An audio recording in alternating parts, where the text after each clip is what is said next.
नमस्कार दोस्तों, मैं राम भारद्वाज आपका स्वागत करता हूं आपकी शानदार जानदार जबरदस्त मूल विधि कक्षा में, जहां पर आज एक नए अधिनियम को हम प्रारंभ करने जा रहे हैं जिसका नाम है भूमि अधिग्रहण या भूमि अर्जन अधिनियम 2013।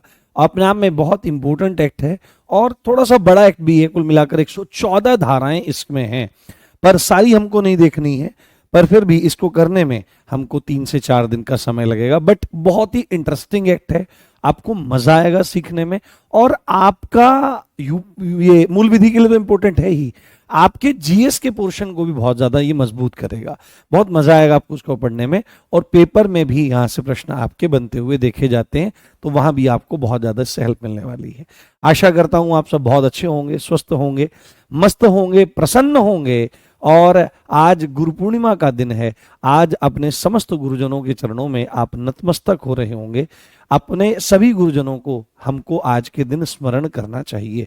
यदि गुरुजी हमारे निकट ही होवें तो जाकर के उनका स्मरण करते हैं। वो परमात्मा ही गुरु का रूप लेकर के आपका आते हैं, परमात्मा ही गुरु का रूप आपका लेकर के आते हैं। किसी ने क्या खूब कहा है कि आते न वह परमेश जो परमेश, आते न वह परमेश जो गुरुदेव के आकार में, रहता अंधेरा ही अंधेरा मोह का संसार में। बहुत सुंदर है ये कि अगर गुरु जी ना आते तो अज्ञान रूपी अंधकार, मोह रूपी अंधकार हमें बना रहता। तो हर कोई जो जिसने भी आज तक आपको कुछ भी सिखाया है उसके प्रति आज नतमस्तक होना चाहिए विशेष रूप से। वैसे तो सदैव पूरे जीवन कृतज्ञ होना चाहिए। तो आप सभी को गुरु पूर्णिमा की बहुत बहुत शुभकामनाएं। हाँ जी। अरे मैं कहाँ दूर हूं, मैं तो सामने दिख रहा हूं आपको। चलिए ठीक है, तो आज इस एक्ट को हम लोग शुरू करते हैं। बहुत आराम से पढ़ेंगे, रिलैक्स होकर के पढ़ेंगे। कोई दिक्कत, कोई समस्या वाली हमारे सामने बात नहीं है। ठीक है, आप आज देख सकते हैं ये है। और ये जो है, ओहो, वाह जी वाह, वाह जी वाह, ये देखो क्या कमाल हुआ है। ये काला दाग लग गया इस पे, ये काला टीका लग गया। आज है 10 जुलाई और आज आपकी बुक सेल चल रही है ना। आज आपकी बुक सेल चल रही है। उस बुक सेल में मात्र 121 के आसपास ये बुक मिल रही है, जहां तक मैंने देखा था, जब तक मुझे था। बहुत शानदार बुक है, इसको सब ऑर्डर कर लो आज, क्योंकि आपको ये काफी मदद करने वाली है, काफी हेल्प करने वाली है। तो ये बुक आपके लिए काफी बेनिफिशियल होने वाली है। ठीक है, चलो अब मैं आपको एक बात बताऊं, पहले आपको थोड़ा सा देखें, आप थोड़ा सा आप समझें। ये जो एक्ट है आपका, ठीक है, इसका जो नाम है वो क्या कहा जाता है? वो कहा जाता है भूमि अधिग्रहण, है ना। भूमि अधिग्रहण, भूमि अधिग्रहण अधिनियम। ठीक है, भूमि अधिग्रहण अधिनियम, भूमि अधिग्रहण अधिनियम सन 2013। कहीं कहीं पर क्या रहता है, थोड़ा सा ध्यान से समझेंगे। भूमि का मतलब क्या है? यहाँ पर भूमि है, भूमि, ये भूमि, भूमि मतलब यहाँ पर लैंड की बात हो रही है। किसकी? लैंड की बात हो रही है, जो आपकी जमीन है उसकी चर्चा यहाँ पर हो रही है। अधिनियम का मतलब, अधिनियम को अंग्रेजी में क्या कहते हैं? एक्ट कहते हैं। 2013 को 2013 कहते हैं। ठीक है, और ये जो अधिग्रहण शब्द है, इसके लिए क्या शब्द प्रयोग होता है? इसके लिए शब्द प्रयोग होता है एक्विजिशन। क्या? एक्विजिशन, है ना। एक्विजिशन शब्द इसके लिए आपका प्रयोग होता है। एक्विजिशन, एक्विजिशन शब्द इसके लिए आपका प्रयोग होता है। एक्विजिशन शब्द प्रयोग होता है। तो इस आधार पर आप इसको क्या कह सकते हैं कि इस आधार पर इस एक्ट का नाम है land acquisition, land acquisition act 2013। इतना आपको समझा जाता है। अब ये अधिग्रहण करना क्या होता है? अधिग्रहण करने का मतलब, अधिग्रहण, तो यहां पर ये जो अधिग्रहण शब्द है इसको हमको थोड़ा सा समझना पड़ेगा। अधिग्रहण को समझना पड़ेगा। अधिग्रहण करना, एक्विजिशन करना, मतलब किसी स्पेसिफिक काम के लिए चीज को ले लेना, है ना। अधिग्रहण, ग्रहण, अधिग्रहण में क्या चीज है? ग्रहण शब्द है। अधिग्रहण में ग्रहण शब्द है। ग्रहण शब्द का मतलब होता है लेना। और अधि मतलब, अधि जो है अधिनायक, अधिनायक होता ना, अधि मतलब ऊपर उठ करके, जैसे कहते हैं जन गण मन अधिनायक जय है ना, क्या है, अधिनायक। तो अधि जो उपसर्ग होता है इसका मतलब होता है ऊपर, ऊपर के अर्थ में प्रयोग होता है, अधिक के अर्थ में प्रयोग होता है। तो ग्रहण करने का मतलब तो क्या हुआ, ग्रहण करने का मतलब लेना, और अधिग्रहण करने का मतलब है कि अपने प्रभाव में आकर के किसी चीज को लेने का प्रयास करना या ले लेना, इसको अधिग्रहण कहा जाता है। इसी के लिए यहां पर जो अधिग्रहण शब्द है, इसी के लिए कहीं कहीं हमारा क्या लिखा दिखाई देता है, अर्जन शब्द लिखा है। अर्जन मतलब जुटाना। तो जब भी सरकार को जरूरत पड़ेगी किसी काम के लिए तो वो भूमि को अधिग्रहित करेगी। देखो मैं आपको एक बात बताने का प्रयास करता हूं, जितनी भी भारत सरकार के पास या भारत देश में जिसके पास जो भूमि है, वस्तुतः वह भूमि सरकार की ही है, राज्य की ही वह भूमि होती है। एक तरह से उसके पट्टे चलते रहते हैं बहुत लंबे समय तक, सालों तक, और लोग समझते रहते हैं भूमि हमारी है। अगर सरकार चाहे तो भूमि ले सकती है और जो मुआवजा चाहे वो दे सकती है, और कई बार तो ऐसा होता है मुआवजा देती भी नहीं है और चीजें चलती रहती हैं। तो असली मालिक तो सरकार ही है, क्योंकि सरकार की ही भूमि है, पूरी की पूरी राज्य की भूमि रहती है, परंतु फिर भी मालिकाना हक सबके जुड़े रहते हैं, हित सबके जुड़े रहते हैं। तो ये एक्ट जो है, ये एक्ट सरकार के द्वारा, और सरकार भी कौन सी, आपकी एप्रोप्रिएट गवर्नमेंट, आपकी जो किसको क्या कहते हैं, आपका एप्रोप्रिएट गवर्नमेंट, समुचित सरकार। समुचित सरकार कौन सी सरकार होती है, विधि के द्वारा चुनी गई सरकार। समुचित सरकार में आपकी राज्य सरकार भी हो सकती है, आपकी केंद्र सरकार भी हो सकती है। तो राज्य सरकार और केंद्र सरकार किसी भी मकसद से जब जमीन को एक्वायर करना चाहती है, एक्विजिशन उसका करना चाहती है, तब इस एक्ट के नियमों के मुताबिक वह इस चीज को करती है, और ये एक्ट पूरा के पूरे प्रावधान इसके संदर्भ में देता है। पर आपके अचंभे के लिए एक मैं बात बता दूं कि बहुत सारे एक्ट ऐसे होते हैं जिनके नाम बहुत क्लिष्ट होते हैं, जिनके नाम बड़े टफ होते हैं, लेंदी होते हैं, तो उनके लिए छोटे शब्दों का प्रयोग कर लिया जाता है। जैसे यहां पर बोला जा रहा है लैंड एक्विजिशन एक्ट या भूमि अधिग्रहण अधिनियम, ये इस एक्ट का असल नाम नहीं है। इस एक्ट का असल नाम अगर कोई है तो वो आपको यहां पर देखने के लिए मिल जाएगा। इस एक्ट का पूरा नाम, डरिए मत, सिर्फ यही टाइप है इसमें, है ना, और कुछ इसमें टाइप नहीं है, ठीक है। और सब हाथ से लिख लिख करके पढ़ाएंगे आज, क्योंकि मैं चाहता हूं कि मतलब आपको पूरी तसल्ली मिले इसमें। हाँ, क्लास फंस रही है सर, फंस गई।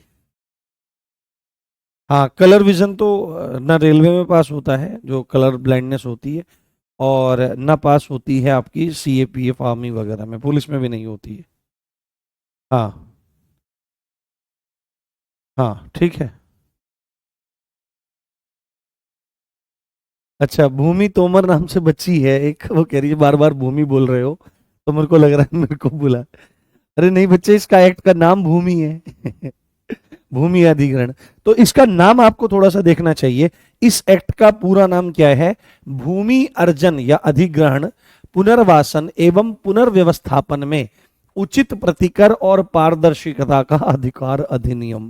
ठीक है, ये आपको थोड़ा सा याद होना चाहिए, ये आपको याद होना चाहिए। आपसे पूछ सकता है कि भाई जो आपका लैंड एक्विजिशन एक्ट है 2013, उसका पूरा नाम आपका क्या है, तो आपको बोलना पड़ेगा कि इसका पूरा नाम जो है वो क्या है, आपका पूरा नाम क्या है, आपका पूरा नाम है भूमि अर्जन या अधिग्रहण, पुनर्वासन एवं पुनर्व्यवस्थापन में उचित प्रतिकर और पारदर्शिता का अधिकार अधिनियम। अब आप में से जो अंग्रेजी माध्यम में पढ़े हुए होंगे वो तो कह रहा हूँ मास्टर जी ये कैसे बम फोड़ दिए, ये क्या है आपका।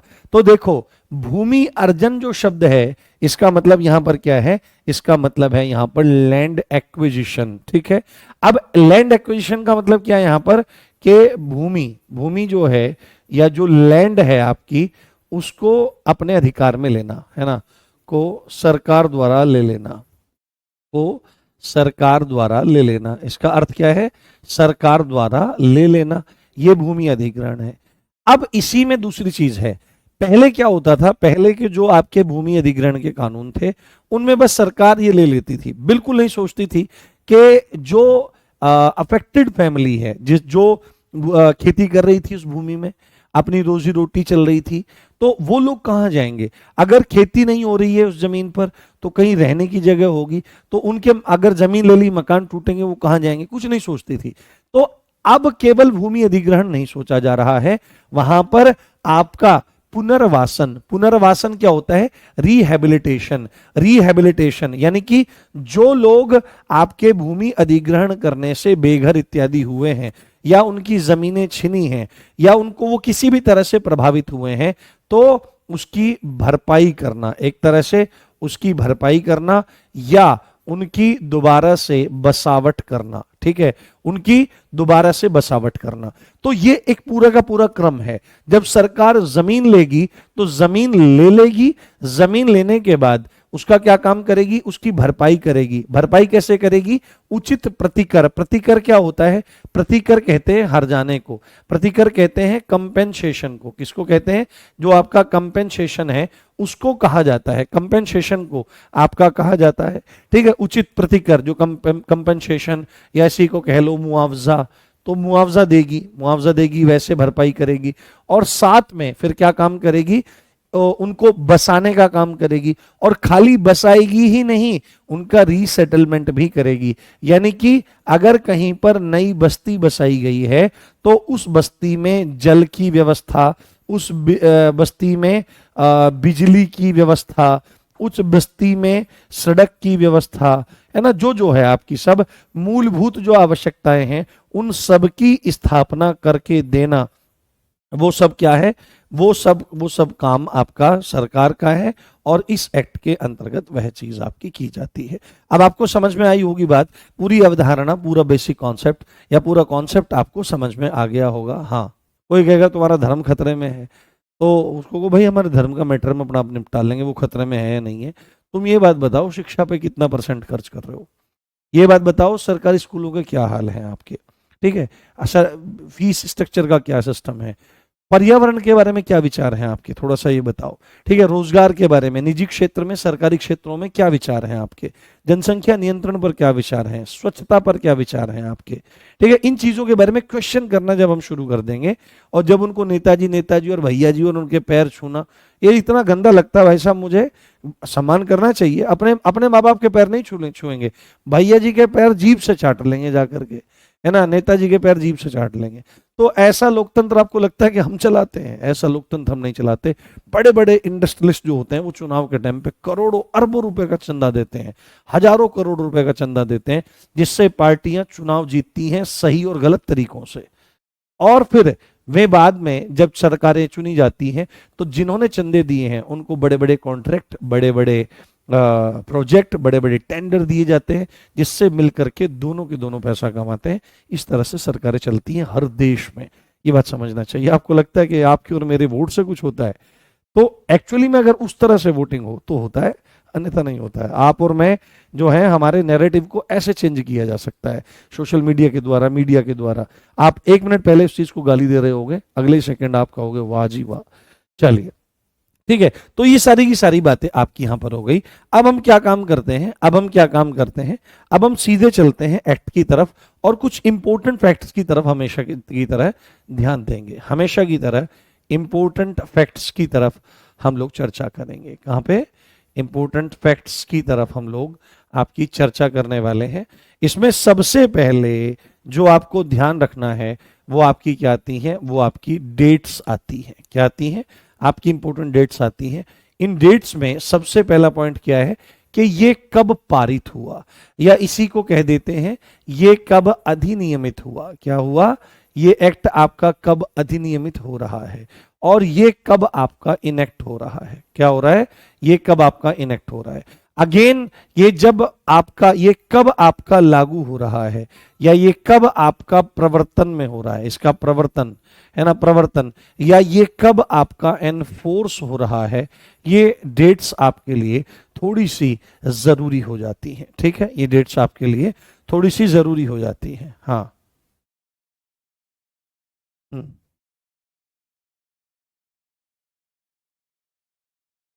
हम्म। अच्छा, कलर ब्लाइंडनेस जो है वो ठीक हो जाती है? सिर के बल अरे हाँ, ये कितने कष्ट की बात है कि सरकारी स्कूल बंद हो रहे हैं। मैं आपको बताता हूँ, आज भी चाहे कितनी भी विषम परिस्थितियों में सरकारी स्कूल चल रहे हो, यदि बस दो चीजें, एक चीज का सुधार हो, टीचर प्रॉपर पढ़ाएं, बस टीचर प्रॉपर पढ़ाएं, जो करिकुलम सेट हुआ है, जो पाठ्यक्रम सेट हुआ है, बस उसी हिसाब से पढ़ाएं, उतना ही पढ़ाएं। एक्स्ट्रा इंग्लिश इंग्लिश ये सब कुछ नहीं, फालतू नहीं। लोकल लैंग्वेज में पढ़ाएं, हिंदी भाषी क्षेत्र है हिंदी में पढ़ाएं, मराठी महाराष्ट्रियन है मराठी में पढ़ाएं, कर्नाटक है कन्नड़ में पढ़ाएं, गुजरात है गुजराती में पढ़ाएं, मातृभाषा में पढ़ाएं और बच्चों को तैयार करें। 12वीं के बाद की स्थिति दोनों स्कूलों की देखें, बिल्कुल ड्यूटी पूरी होनी चाहिए। आप किसी भी प्राइवेट स्कूल के बच्चे से उसको ज्यादा क्रिएटिव पाएंगे, इस बात की मैं गारंटी देता हूं। इतना मन इतना खुला हुआ इतना वातावरण होता है।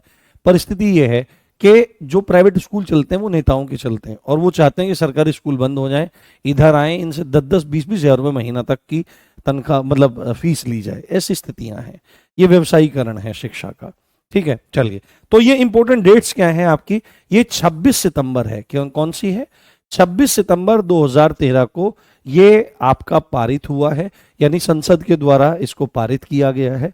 और लागू या प्रवर्तन तिथि जो है इसकी, वो 1 जनवरी, क्या 1 जनवरी सन 2014 है। कितनी? 1 जनवरी सन 2014, यानी 26 सितंबर 2013 में ये पारित हो रहा है और 1 जनवरी 2014 में ये आपका लागू हो रहा है। आगे आपकी अलग से जो इंपॉर्टेंट पॉइंट्स हैं आपके, अब इसमें चर्चा ये होगी कि how many chapters are there, total chapters कितने हैं, टोटल अध्याय कितने हैं, टोटल चैप्टर्स कितने हैं, है ना, टोटल अध्याय कितने हैं, ये इंपॉर्टेंट पॉइंट है आपका। ठीक है, यहां से कई बार प्रश्न आ जाता है, ये पूछेगा कि टोटल सेक्शंस कितने हैं आपके, कि भाई इसमें how many sections are there, है ना, how many sections are there, यानी कि कुल धाराएं कितनी हैं, कुल धाराएं कितनी हैं। और सीधे ये दो हमेशा किसके बारे में बात करती है? धारा 2 जो है, हाँ, हम्म हम्म, नहीं, नेट वगैरह जो है वो बिल्कुल सही है, और सेटिंग्स भी बिल्कुल ठीक हो रखी हैं सारी। हम्म, कोई बात नहीं, थोड़ा सा कुछ हो सकता है कि सर्वर का कुछ इशू हो रहा हो, क्योंकि बहुत सारे बच्चे पढ़ रहे हैं ना, तो सर्वर का कोई इशू हो रहा हो, इस वजह से कोई चीज प्रॉब्लम कर रही हो।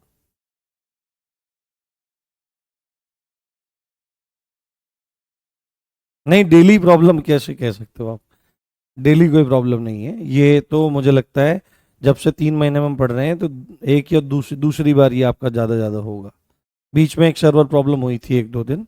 डेली कहाँ होता है बेकार की बात मत किया करो दोस्तों, डेली नहीं है। तो यहाँ पर क्या है, ये परिभाषा हमेशा सेक्शन 2 में परिभाषा होती है, पर यहाँ पर सेक्शन 2 परिभाषाओं के बारे में नहीं है। ये धारा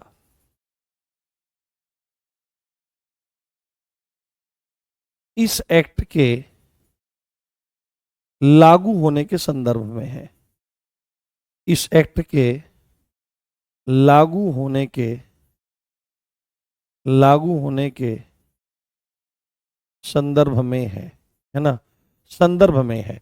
ये धारा इस एक्ट के लागू होने के संदर्भ में है, यानी कि ये धारा जो है, हाँ, ये धारा जो है आपकी, ये धारा जो है आपकी, ये बताती है, ये धारा बताती है, ये धारा बताती है,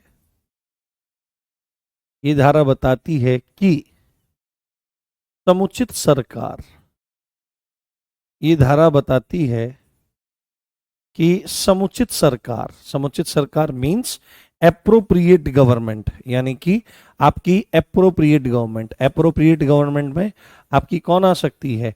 एप्रोप्रिएट गवर्नमेंट में आपकी केंद्र सरकार राज्य सरकार दोनों आ सकती हैं। ये धारा बताती है कि समुचित सरकार कब कब भूमि अधिग्रहण कर सकती है ना, भूमि अधिग्रहण कर सकती है, भूमि अधिग्रहण कर सकती है, भूमि अधिग्रहण कर सकती है ना, भूमि अधिग्रहण कर सकती है। अगर मैं यहां पर एक पॉइंट लिखूं कि कारण, के कारण, यहां पर लिखें कारण, कारण, यहां पर लिखे कारण, जब सरकार भूमि अधिग्रहण करेगी, जिनके लिए, ऐसे लिखते हैं, जिनके लिए सरकार भूमि अधिग्रहण करेगी। वो कौन से कारण हैं जिनके लिए सरकार को भूमि अधिग्रहण करनी पड़ सकती है, भूमि अधिग्रहण करेगी, ये बात आपको ध्यान रखनी है। तो इसमें कुछ बुलेट पॉइंट्स के माध्यम से मैं आपको बताने का प्रयास करता हूं कि गवर्नमेंट कब आपका क्या काम करती है, भूमि अधिग्रहण करती है। हाँ। हम्म। हम्म। धारा और अध्याय नहीं बताए, किसने बोला धारा अध्याय नहीं बताए हैं? देखो बच्चों, धाराएं बताई हैं, टोटल धाराएं 114 हैं, अध्याय बताए हैं 13 हैं, अनुसूची बताई है 4 हैं, ये बताए तो हैं। ये देखो, वो ऐसा हो गया होगा कि कुछ बफ हो गया होगा, तो उसकी वजह से आप नहीं देख पाए होंगे। हम्म। हाँ, ये जो क्लास में ये कुछ कुछ हो रहा है ना, ये भूत करता है ऐसा। हाँ, भूत आ जाता है, भूत। ठीक है, तो चुपचाप बैठ के पढ़ा करो आप। हाँ, समझ गए बात? चलो, ठीक है, चलो। तो कब कब ये जो सरकार है वो भूमि अधिग्रहण कर सकती है, इसको ध्यान से देखो। कल कुछ बच्चों ने कहा था थोड़ा सर ऐसे पढ़ाओ कि हमको समझ में आया, बहुत स्पीड में जा रहे हो, तो मैं एक समुचित स्पीड बना करके चल रहा हूं। तो यहां पर आपको लिखना है कि यदि सरकार को आर्मी, है ना, यदि सरकार को आर्मी, नेवी, है ना, आर्मी, नेवी, एयरफोर्स, हाँ, एयरफोर्स या सीएपीएफ। सीएपीएफ क्या होते हैं आपके? सीएपीएफ होते हैं सेंट्रल आर्म्ड पुलिस फोर्स, जो आपकी सेंट्रल आर्म्ड पुलिस फोर्सेस होती हैं, लाइक सीआईएसएफ, सीआरपीएफ, आपका आईटीबीपी, आपका बीएसएफ, आपका एसएसबी, आपका असम राइफल्स, है ना, इस तरह की जो आपके सेंट्रल आर्म पुलिस फोर्सेस होती हैं, इनके बारे में, या पुलिस, है ना, या पुलिस आदि के सेंटर बनाने के लिए, है ना, सेंटर हेतु, सेंटर हेतु कोई कैंटोनमेंट घोषित करना है, कोई बेस बनाना है, कोई ट्रेनिंग कैंप बनाना है, कोई कैंप बनाना है, इस तरह से, तो इनके लिए करती है। एक सेकंड रुकिए आप। हाँ, एक सेकंड रुकिए।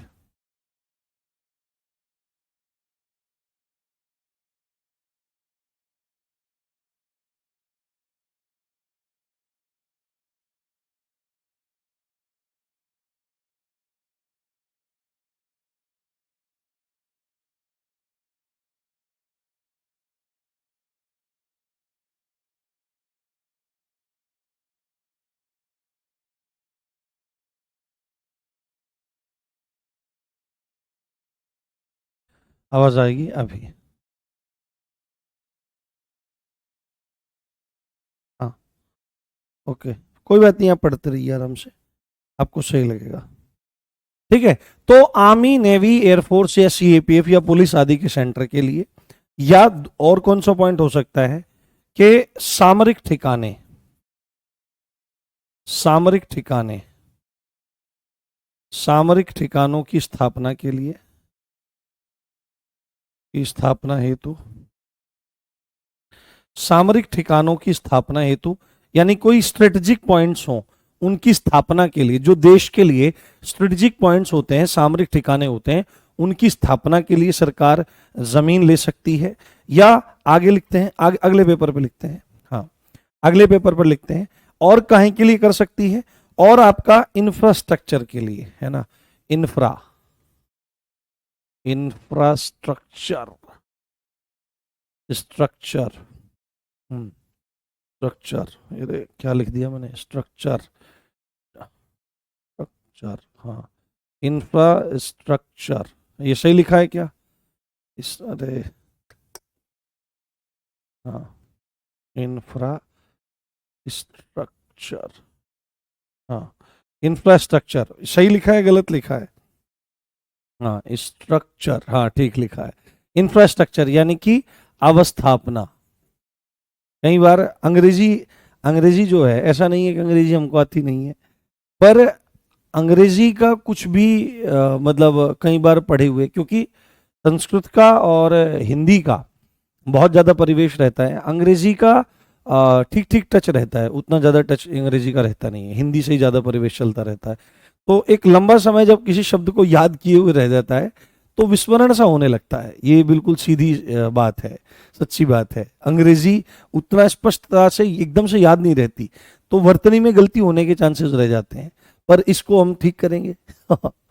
इंफ्रास्ट्रक्चर, हाँ हाँ सही लिखा है मैंने, इंफ्रास्ट्रक्चर, अवस्थापना। अवस्थापना, अवस्थापना क्या है आपका? अवस्थापना। तो इंफ्रास्ट्रक्चर, इंफ्रास्ट्रक्चर अगर बिल्ड करना है तो इंफ्रास्ट्रक्चर जैसे आप देख सकते हो क्या, कि कोई अस्पताल बनाना है, कोई अस्पताल बनाना है या कोई स्कूल बनाना है आपका, ठीक है, कोई अस्पताल बनाना है, कोई स्कूल बनाना है, या जैसे आप कह सकते हो आपका कोई क्या बोल सकते हो, जैसे कोई पार्क बनाना है आदि, पार्क आदि ऐसा कुछ बनाना है, तो ऐसी कुछ चीजों को बनाने के लिए भी क्या किया जा सकता है, सरकार जो है वो जमीन को अधिग्रहित आपका कर सकती है, अधिग्रहित आपका कर सकती है। उसके साथ आपका अगला इंपॉर्टेंट पॉइंट क्या है? कृषि से संबंधित, कृषि, कृषि से संबंधित, अगर कृषि से संबंधित क्या चीज है, अगर कृषि से संबंधित क्या चीज है आपकी, कृषि से संबंधित क्या चीज है कि कोई कोल्ड स्टोर स्थापित करना है। आपने देखा है ना, कोल्ड स्टोर स्थापित किए जाते हैं जहां पर फसलों को रोका जाता है, जहां पर फसलों को रखा जाता है। जैसे आलू है, क्यों कहते हैं कि ये आलू, ये जैसे गाजर अगर गर्मियों में मिल रही हो तो आप कहोगे यार गाजर गर्मियों में मिल रही है, गाजर गर्मियों में मिल रही है, ये क्या सिस्टम है? गाजर तो सर्दियों में आती है, मूली सर्दियों में आती है, तुम तो बोलता है भाई साहब कोल्ड स्टोर की है। तो कोल्ड स्टोर यानी कि एक टेम्परेचर को मेंटेन करके वहां पे सब्जियों को या कृषि के उत्पादों को रखा जाता है। तो कोई सरकार कोल्ड स्टोर स्थापित करना चाहती है, या क्या कोई प्रोसेसिंग यूनिट स्थापित करना चाहती है, प्रोसेसिंग यूनिट, प्रोसेसिंग यूनिट है ना, प्रोसेसिंग यूनिट यानी प्रसंस्करण, प्रसंस्करण, प्रसंस्करण इकाई है ना, प्रसंस्करण आपकी जो इकाई है उसको स्थापित करना चाहती है, प्रसंस्करण इकाई को आपकी स्थापित करना चाहती है। प्रसंस्करण क्या होता है? किसी उत्पाद से सेकेंडरी प्रोडक्ट्स को बनाना ही क्या कहलाता है? हाँ, हम्म, हम्म, हम्म, हाँ,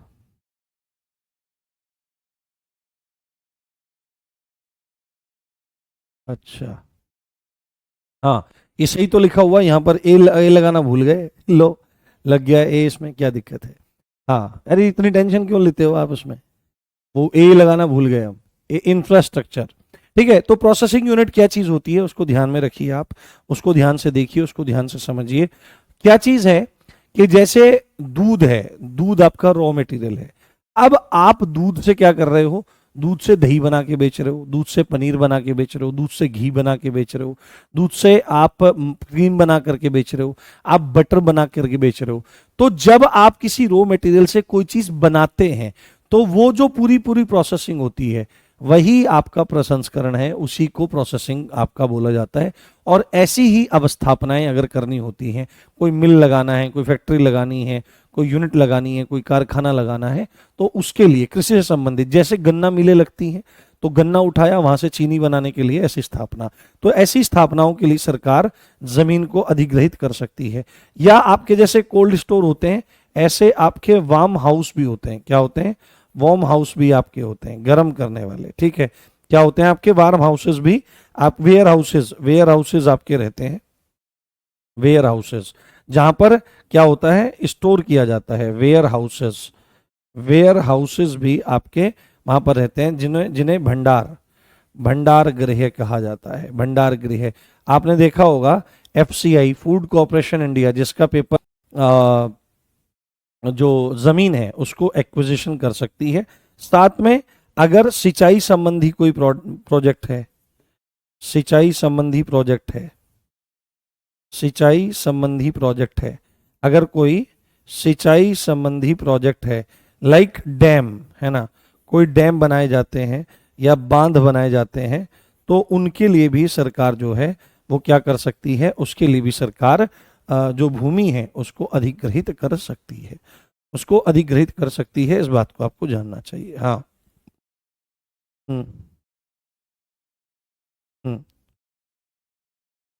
अच्छा, चलो इस धारा, हाँ। हाँ। हाँ। इस धारा के बाद बंद कर देंगे, कुछ सर्वर इशू आ रहा है, इस धारा के बाद बंद कर देंगे, ठीक है। और इसमें क्या चीज है, और सरकार किसके लिए कर सकती है, रिसर्च सेंटर के लिए, अगर कोई रिसर्च सेंटर, हाँ, कोई रिसर्च सेंटर की स्थापना के लिए, अगर सरकार को कोई रिसर्च सेंटर बनाना है स्थापना हेतु, तो इसके लिए सरकार जो है वह आपका जमीन को एक्वायर कर सकती है। साथ में आपका पॉइंट आ जाएगा कि स्पोर्ट्स के लिए गवर्नमेंट को कुछ काम करना हो, या टूरिज्म के लिए करना हो, पर्यटन के लिए चीजें करनी हो, या क्या काम करना हो आपका, कि आपका स्पेस प्रोग्राम के रिलेटेड कोई चीजें लेनी हो, तो इन चीजों के लिए भी स्पेस प्रोग्राम, इन स्पेस प्रोग्राम के लिए अगर गवर्नमेंट लेना चाहती है तो ले सकती है, ठीक है, गवर्नमेंट लेना चाहती है तो ले सकती है। इनके अलावा अगर कुछ चीजें हैं तो फिर औरों पर सरकार जो है वो जमीन इस तरह से नहीं लेती। हाँ। अच्छा, कुछ समझ में नहीं आ रहा है, रुक रही है। चलिए कोई बात नहीं, एक काम करते हैं, आज क्लास को यहीं कंप्लीट कर देते हैं, ठीक है।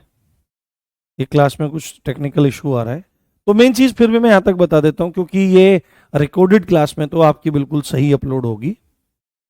हाँ, रिकॉर्डेड क्लास में तो आपकी बिल्कुल सही अपलोड होगी है।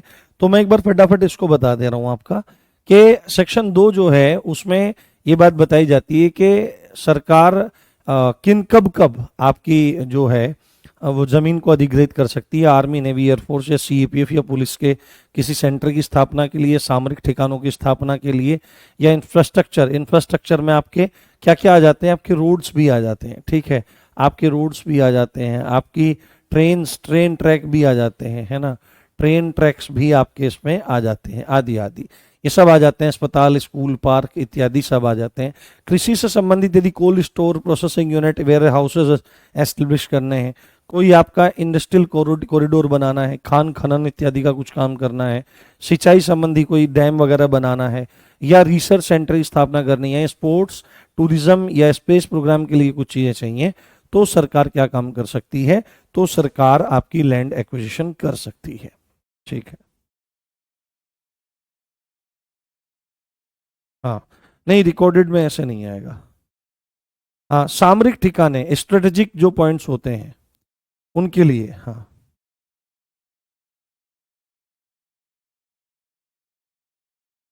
अच्छा।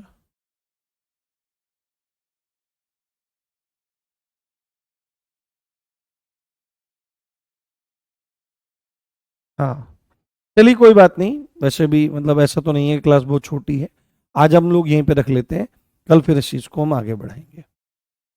अपना ध्यान रखिए। इसी अच्छी बात के साथ आप देख रहे थे मुझे, मेरा नाम है राम भारद्वाज। जय हिंद, जय भारत, नमस्कार, love you all guys, bye.